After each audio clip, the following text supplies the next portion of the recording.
আসসালামু আলাইকুম ওয়া রাহমাতুল্লাহি ওয়া বারাকাতুহু। আজকে আমরা জানব স্বপ্নে সুতা দেখলে কি হয়। আল্লামা ইমাম ইবনে সিরিন কি জানিয়েছেন, চলেন আমরা একসাথে জেনে নিই। সুতা এটা যে কোনো কিছুর প্রমাণ বহন করে। যে ব্যক্তি দেখলো হাতে সুতা নিয়েছে, এর অর্থ হচ্ছে সে কোনো বিষয়ে প্রমাণ তালাশ করবে। যদি কোনো ব্যক্তি দেখে সে সুতা পাকাচ্ছে এবং তা মানুষের ঘাড়ে গিট দিচ্ছে এবং খুলে নিচ্ছে, অথবা সে ওই সুতা টানতেছে, সে মানুষকে ফাসাদের দিকে ডাকবে।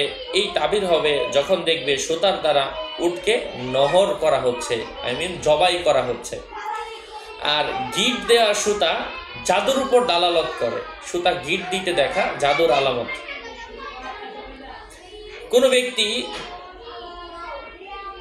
যদি দেখে দাড়ি অথবা সুতা পাকাচ্ছে, সে যে অবস্থায় থাকুক সে সফর করবে।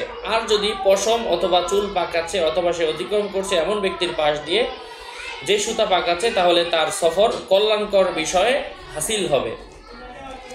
যদি কোনো ব্যক্তি দেখে তুলা পাকাচ্ছে অথবা রেশমি বস্ত্র পাকাচ্ছে, তাহলে তার মহিলাদেরকে সন্দেহ করার অপমান অর্জিত হবে এবং সে এমন কাজ করবে যেটা হালাল কিন্তু পুরুষের জন্য সুন্দর নয়। যদি কোনো মহিলা দেখে তার কাছে পাকানো সুতা পৌঁছেছে, তাহলে সে গর্ভবতী হবে এবং তার মেয়ে সন্তান হতে পারে। যদি সে পাকানো সুতা দেখে চরকির মাঝে, তাহলে তার বোন বিবাহ বসবে অথবা তার মেয়ে হবে। আশা করছি বুঝতে পেরেছেন। আরও আপডেট পেতে আমার সাথেই থাকবেন। ভেরিফাইড চ্যানেলের ডিসক্রিপশন বক্সে ক্লিক করলে পেজ এবং আইডি আসবে। এর বাইরে অন্য কোনো পেজ নেই, আইডি নেই। আমার নাম আর ছবি থাকলে ওইটা আমি না, প্রত্যেক ভিডিওতে আমি সাবধান করি, সতর্ক করি। বারবার বলার পরেও সাবধান না হলে এর দায়ভার আমি নিচ্ছি না। আসসালামু আলাইকুম ওয়া রাহমাতুল্লাহি ওয়া বারাকাতুহু।